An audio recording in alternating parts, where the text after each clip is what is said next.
It is quite possibly one of the best times to play Escape from Tarkov PVE mode, and we're not even actually at the 1.0 release or anything specific to PVE and some updates and stuff like that, but there's some reasons why that is going to be the case. Whether you play PvP or PvE, it's a great time to actually jump onto the PvE game mode. So without further ado, I'm going to go through some of the things that you can do right now that are going to help you out for when the game fully does release, or simply if you're just trying to get yourself as progressed as fast as possible, or if you're simply trying to upgrade your account, make it better so that you're going to have an easier time in the future. Even if you don't decide to take part in the 1.0 release reset that is required if you want to get the end game content that has been leaked by Nikita, or not leaked but kind of hinted at by Nikita, that you do have to reset your account at the release of 1.0, so the official release, which is coming later on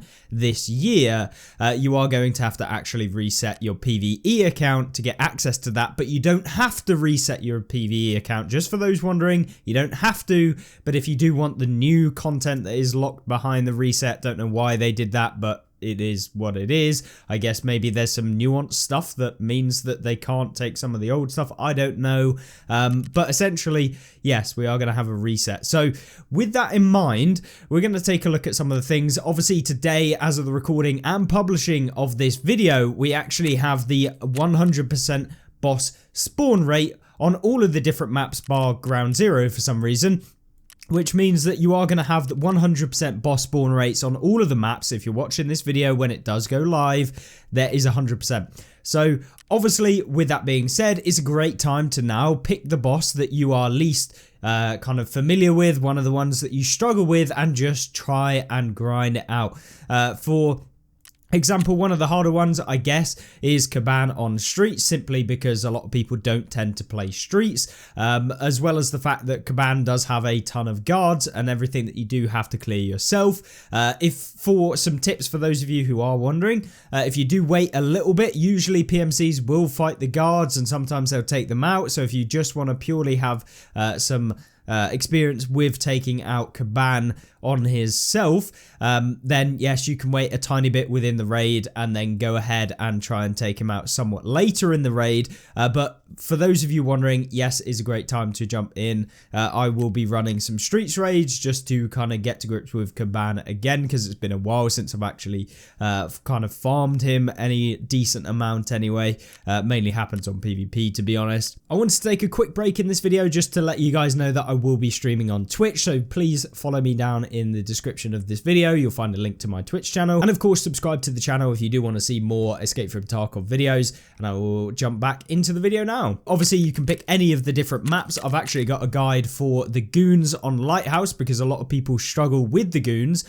on specifically Lighthouse as compared to something like Customs, but we'll do it on all of the maps. I am going to try and focus on getting the goons on Shoreline and yeah, of course Woods as well. But we've done one on Lighthouse, so I'll kind of showcase how you can take out the goons relatively easily. It doesn't take a whole lot of effort, and so yeah, there are like 3 spawns on there. But either way, that is kind of that one. So yeah, definitely use that to your advantage right now. But obviously we've had the marked rooms. You guys have already known probably for the last week or so that marked rooms have been significantly buffed, but I'm not telling you to go and actually play the marked rooms. You know, anyone probably already has a lot of marked rooms. Maybe you find it boring, maybe you don't have the money to farm marked rooms, but what you can do is go and get some of the keys using the Woods bunker underground on a scav. I'd highly recommend a scav compared to your PMC. It's much easier to run. That is what I'd recommend. Go get yourself a marked room key, and then there's a reason why you're going to want to do that, is just to simply go ahead and get yourself a marked room, whatever marked room it is, provided you have access to it. So if it's the bedroom marked room key, this is kind of the best one for me at the moment, even though I have access to all of the different marked rooms. We did a video on it. It is simply the cheapest marked room key, but it does require Lightkeeper to use it. But in terms of the price of this key, hopefully it'll load, is about 3.2 million rubles, and this is from less than one key. In fact, it might be about one key that we've actually used, and this is kind of what we've got from the loot just from that marked room. It cost me 3 million rubles. Obviously, all of the reds, the greens, the blacks, and I believe the violets, they're pretty much 1.4 mil plus on all of those, so we've definitely made our money back, and we made probably in the region of about 40 million rubles. Plus we got a load of tigers, which I'm going to use for a bit in a minute, for those of you wondering about the high-end quests as well. So yeah, make sure to get yourself a marked room, get yourself the key cards, and then now is a fantastic time to go ahead and learn labs, because whether you start off, you know, fresh when the 1.0 release comes out for PvE, or you're simply actually trying to get your account ready to kind of progress more, or you're trying to learn the game, or whatever kind of region you're in, whether you're brand new or you're kind of an experienced player, learn it like going in and using the key cards, whether to make money or simply learn labs itself. Now is a fantastic time to do that, because the abundance of key cards and the cheapness of these key cards, I don't even know if that's a word, but either way, they're super cheap right now. You probably will never see the key cards go this cheap, at least in the near future, when the marked room event kind of comes to a close and they get nerfed again back to what they usually are. You typically find around 2 key cards in every single marked room, so you can go into a raid. I mean, in the bedroom we found 5 marked room, 5 labs key cards, which was almost the entire full set for the labs, which is kind of crazy for one use, and it cost me like 300k to do. So yeah, I'd highly recommend go in, learn some labs. Obviously, make sure you're not taking any gear that you'll want to lose, so things that you may not have access to replace. So for me, that would be like the back bastion helmet that has the level 6 plate on top of it. I cannot actually get the bastion plate again because it's simply not available on the flea, and I don't have the trade for it at the moment because that's a Lightkeeper thing, I believe. Same as something like the CQCM mask. This is also a thing that you won't have access to unless you've done the Lightkeeper quest line, which I am about to finish on Lighthouse. So that is something that you're going to want to essentially know before you jump into lab. So don't take anything that you're willing to lose into the lab. So make sure everything you take is absolutely fine. Obviously, if you're brand new and you're a bit wary as to PvE, I'd highly recommend just bringing in, you know, a pistol, learning the map layout, see how it is, and yeah, farming up labs. The next thing is, obviously, we mentioned about the fact that the kind of high-end quests, why we were farming up the marked rooms for myself, is not only because I can get myself a ton of keycards that I can use later on down the line, because of course 1.0 release until the end of the year, I want the keycards so that I can run labs as much as I want without having to go and buy keycards anymore. And at the cost that we're spending on the keys, it really isn't very expensive, and we're going to make our money back from opening up these keys anyway. So even if we don't sell any of these, we are going to be able to make a lot of money just simply by opening them. And so not only that, it is of course getting ourselves some of the tigers and stuff that are required for the quest line, which at the moment is the quest line that starts off from like profitable venture, which then goes on to give you the skill rewards for every week. At the end of the quest line, there's about 7 quests, I believe, off the top of my head. Don't quote me on that. It might be 8, but they require various different things. But at the moment, because of the fact that the marked rooms are actually crazy, some of the most expensive quest lines in this like quest chain are actually very, very cheap to do, which means now is a fantastic time to complete this event. If you've been holding off or you didn't have enough money, now is a really good time to spend your money and actually complete these. I'm just waiting now on getting my barter trades for the Reap IR to actually be able to finish off this first one, and then we move on to some of the more expensive ones. Probably the more expensive one at the moment is the Zuck quest line. Or the quest, which requires this one. So these were about 14 million each. They're down at about 7 million right now, and these are not going to be buffed by any of the marked rooms or changes that have happened recently, but this is probably the most expensive one. But you do need like, I think it's like 10 or 15 of these to hand in, So yeah, definitely getting yourself some of these is also worth doing. I think I have about 5 on me at the moment, and then we'll just buy up the rest of them when the quest actually becomes available for me. But of course, the tigers right now, because of the marked rooms, are really cheap, and these were going for like 14 million each. These made up a massive portion of why the quest line was so expensive to actually do, and now they're down at 460k each. This is insanely good, because now you can not only farm the labs keycards, but also get yourself the tigers, which is going to help out with those quest lines. So definitely get those done if you haven't already right now. I don't think they're going to be as cheap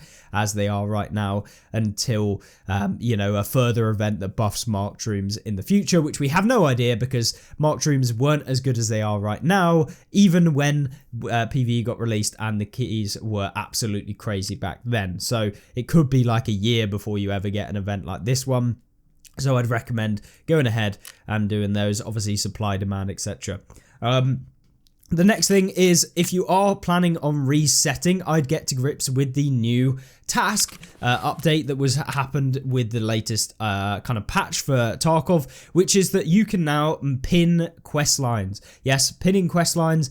It might not sound like a massive thing, and it really isn't. But the whole idea around it is that now you can pin quests that you want to do. This is really important for those of you that are going to reset, or simply, even if you haven't got yourself to Kappa or anything like that right now, what you can do is every time that you get a new quest, so say if you started at the very beginning, you can check up that quest on the Tarkov wiki, find out if it's required for Kappa. It comes up in the right hand side of the Tarkov wiki saying Kappa required, and it will say yes or no. If it's yes, you just pin it by clicking on the little pin icon on the left, and that way it's going to come up on the top of your task list. That way you can keep track of the tasks required for Kappa. Every time you complete one and get a new one, you can pin it again, and that way you can focus on things that are going to get you to where you want to be. Obviously you don't have to do this if you are going for Kappa, but what you can do is do this for any quest line that you specifically want to target and has multiple quests that are associated, whether that be Lightkeeper or Kappa or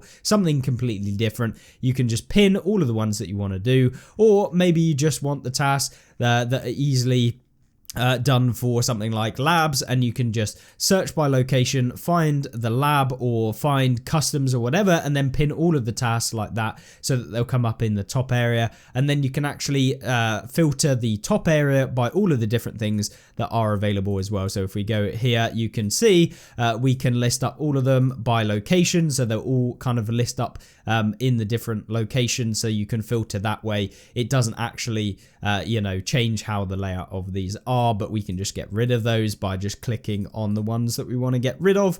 But that is kind of what I'm doing at the moment. But at the same time, there's also a really good time for you to learn some of the early game runs, because with the next 1.0 release, where if you are going to reset, we want to know exactly where we want to go for some of the hideout crafts. So I'd highly recommend going and checking out some of the hideout crafts. If you've got some of them left available, you can find out what specific items are required for the hideout. And so when the release of 1.0 comes out, if you do decide to reset, you know exactly what items are required for your hideout to upgrade them, because this is really important in choosing which maps you're going to run at the very beginning, because getting your hideout upgraded as quickly as possible is going to net you big benefits in a much shorter period of time, and focusing on getting all of your hideout items up to scratch as soon as you possibly can is also a very beneficial thing for your account,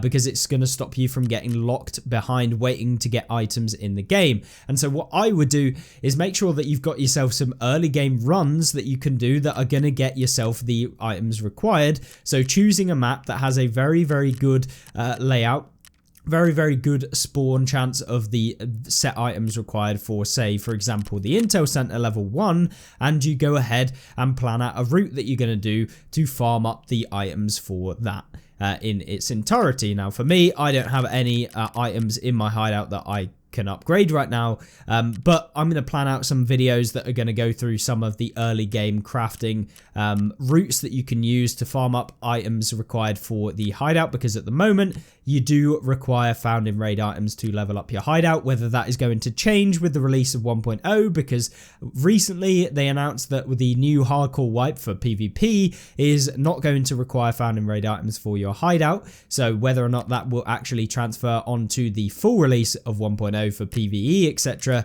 I don't know. But either way, you'll be able to farm up the items as quickly as possible and spend as little money as possible. So definitely go ahead and check out some of those. You can find it in the wiki link in the description. It will show you all of the items required for the hideout zone. So definitely check those out, and then think of some routes that you might be able to do. The more nuanced they are, the better they're going to be, and the quicker you're going to be able to farm up those items and get to where you want to be. Another thing is also finding out some of the profitable crafts. If you're going to be resetting at the beginning of 1.0 release of PvE, it's going to be really important to know what crafts are going to make you some money, because early game crafts are typically how you can make some insane amounts of money comparatively to everyone else, because no one has access to the super high-end content where you can get a load of money from simply like one drop. It's much harder to farm things. You don't have the weapons or equipment or whatever.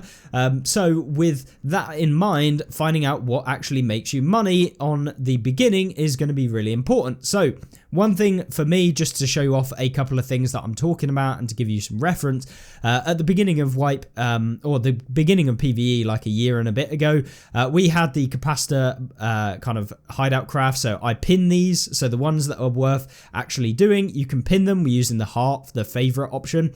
And so we were looking at things like power supply units, which gives 6 capacitors, and the capacitors at the moment are going for 44 to 55k.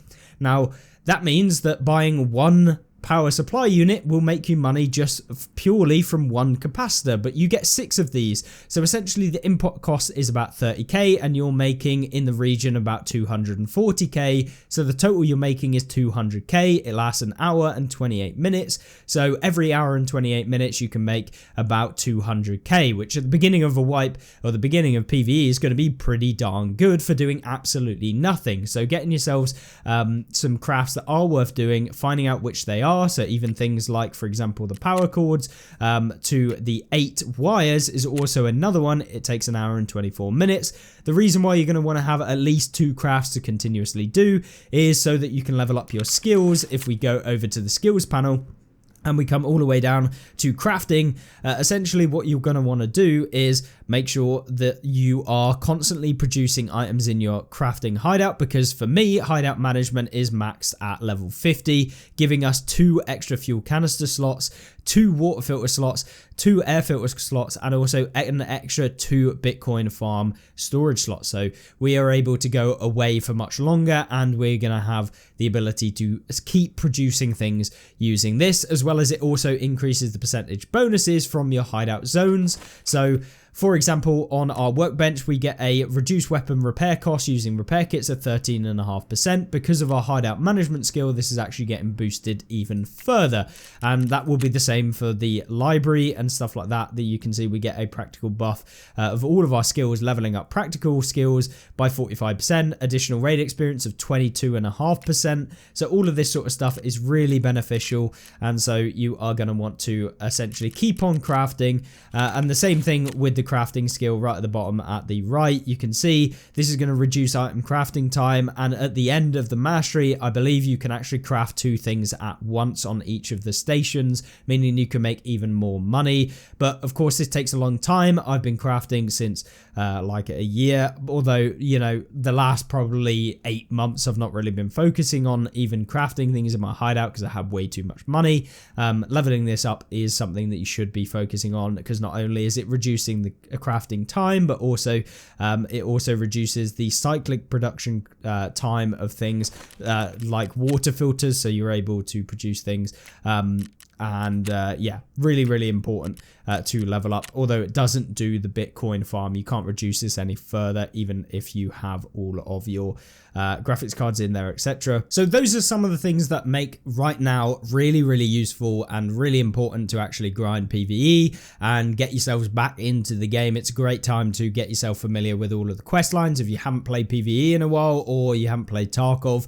And of course, if you play PvP, it's a great time to learn some of the crafts, which you might find easier than playing PvP, for example, finding out routes and that sort of stuff, which are going to give you the most items for early leveling and early crafts and stuff like that. So yeah, hopefully this video was somewhat useful, informative, or whatever it was.